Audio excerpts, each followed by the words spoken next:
Hi, I'm Sean Reardon, Mayor of Newburyport, and welcome to the latest edition of the Mayor's Corner.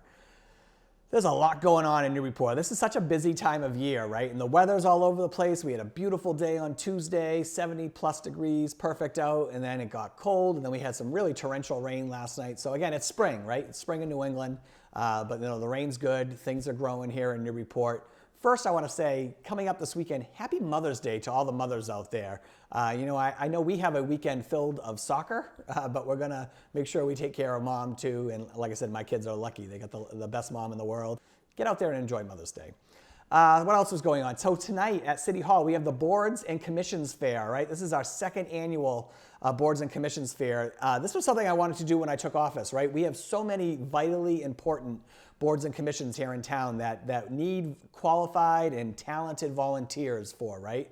And I've really tried my best of getting some new people. We have a lot of people just getting to town, want to get involved. This is a great way to do that. These boards play such an important role in local government. So we're having that fair again tonight. It's upstairs at City Hall. It's from 6 to 7:30. We'll have over 18 tables set up, and you can just go around and you can either inquire about openings on these boards and commissions or just learn a little bit about them and learn about what they do for our city. I know we've got some openings in like the Human Rights Commission and Commission on Disabilities, but there's other openings out there too. So just come up, if you've got nothing going on tonight, come up there, talk to some of these dedicated volunteers and learn a little bit about what these boards and commissions do here in Newburyport. What else is going on? So yesterday we had a great visit from Governor Maura Healey. We were at the Riverwalk Brewery. This was the YWCA's annual fundraiser. They have like one big fundraiser every year, and the place was packed. And unfortunately, the weather didn't cooperate. We got some downpours right during the time of the event, so it kind of got pushed indoors at Riverwalk. But it still was a great day, just a great crowd. Again, the focus of the event was on the topic of housing, which YWCA plays such an important role in that here in Newburyport around affordable housing and what they offer.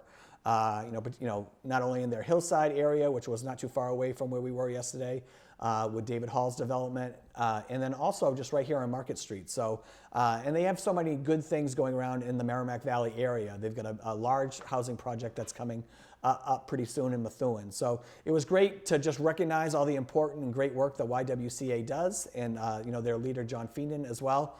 But it was also just great to hear from local leaders and particularly Governor Healey.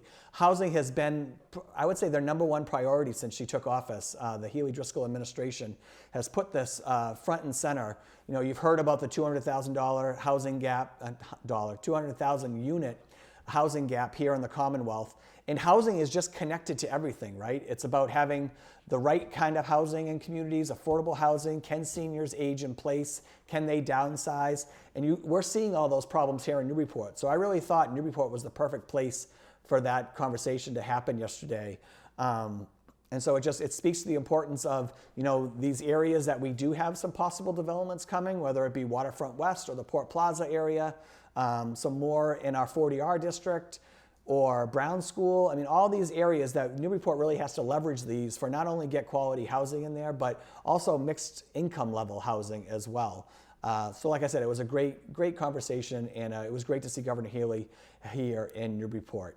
What else happened yesterday? Actually, so I got to spend the lunchtime hour with Governor Healey, and then later that night, I had a really great conversation with Kim Driscoll.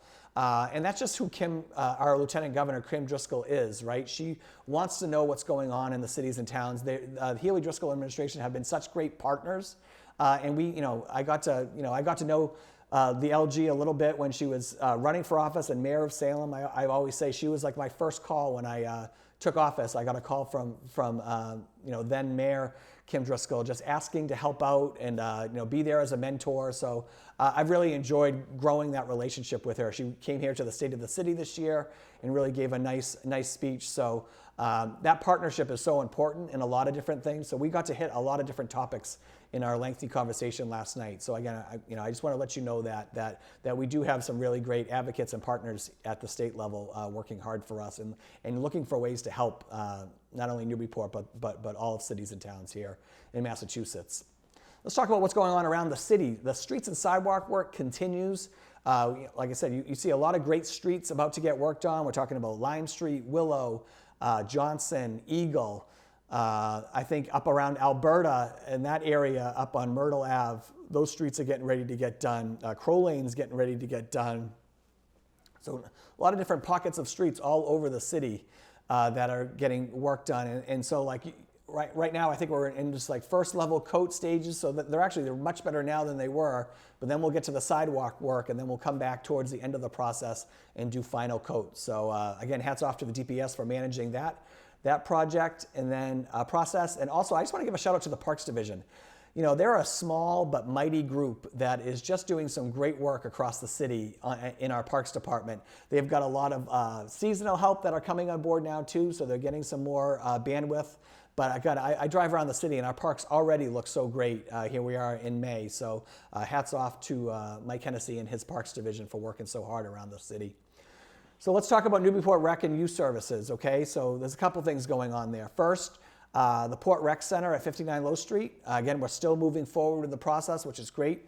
I think, you know, a lot of people will say this has been such a long process, and it has, but we've always been moving forward, and that's what I take away as a positive of that, right? We're moving forward, we're trying to build consensus, and at the end of the day, we've got to get the city council on board. What we did learn today is like we put out a flash vote, and if you remember, flash vote is that community engagement tool that we've partnered with that we've already used a few times, right? We've put out a couple into the community to talk about trash, to talk about Waterfront West, and we've got some really great insights into what the community was thinking. So we put out a flash vote earlier this week around Newburyport Recreation and Youth Services, and we got the results today, and we had over 1,200 respondents to this survey. And we got some great information, okay? And I'll say, like, you know, I know it was shared a lot on social media, but, you know, in that pool of 1,200, 900 of them were already people who had signed up for Flash Vote. There's about a little over 300 that were new and probably logged on just because they have a strong opinion either one way or the other around the recreation center at 59 Low Street. So we got a lot of good information of it. It's posted on our website. Go check it out if you want to dive into it. But what that flash vote shows us is that we're moving in the right direction. There is pretty broad support for this project. You know, again, they want us to be thoughtful about the cost. They want us to be thoughtful about the design, and they want to provide, you know, quality spaces for our children and recreational spaces here in Newburyport. So again, check out those results. I think the flash vote was very, very positive. We were all very pleased with what we learned from that today. Tuesday at 3:30 here at City Hall, we'll be honoring the mascot award winner of Newburyport Recreation and Youth Services. Again, this is kind of a new department, kind of new branding, so we're going to have a new mascot. I don't think I'm spoiling it. I think it's already out there, but Plum, the piping plover, was chosen as the winner. How perfect is that for Newburyport, right? Plum, the piping plover. So we're doing that on Tuesday. And then just finally, like in the process of building, going towards a new building for the department, we are submitting the zoning into this packet. So the packet will be out tomorrow.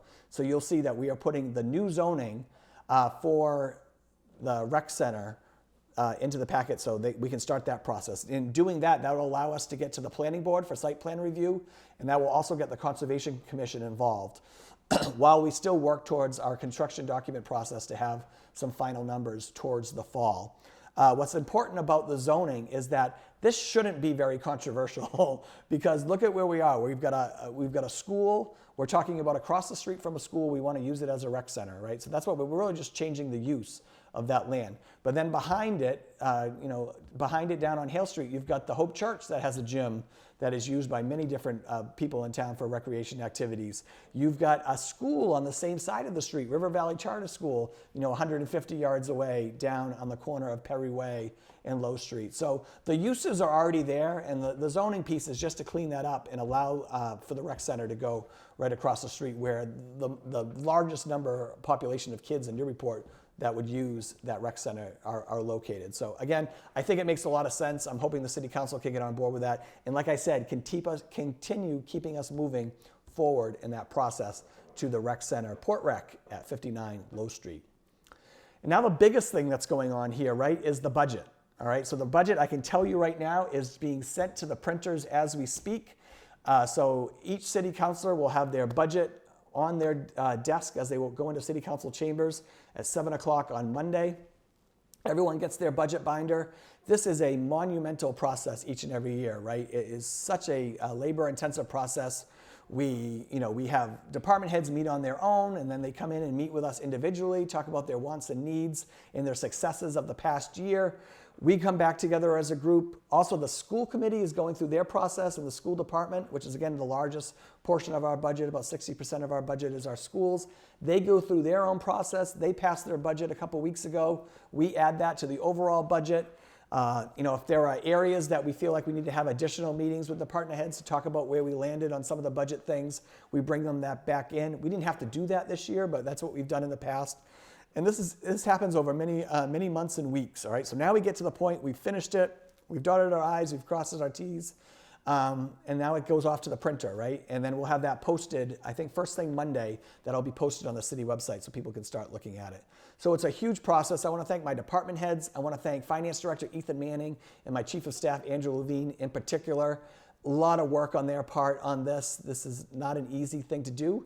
But you know what, we've gotten an award 12 years in a row for the way our budget is put together, and that's a credit to Ethan Manning and his staff. So, again, we have a good template in place here. And again, it's really about looking at the needs of the community each and every year and coming up with a budget that helps push us forward. I would say, like I've said from the beginning, I think this is a modest budget this year, but it moves us forward in a lot of key areas. We don't have a lot of big asks this year, but we are asking for, as a city council, to help us keep moving forward in a lot of the great work that's happening around the city.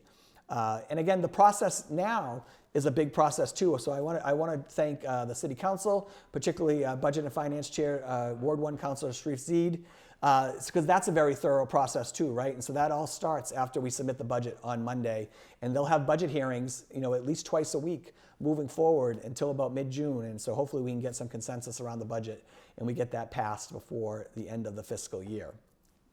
That's it. So budget is big. I'm not going to get into too big with maybe I'll do that next week with particulars about numbers, but it's a big process and we're excited to get that started. This Saturday, if you want to get some plants for Mom for Mother's Day, the Newburyport Horticultural Society is having a plant sale at the Senior Center from 9 to 12. I know I'll be stopping by because my wife Jessie is obsessed with plants, and so I know I'm going to be able to stop there and get her some.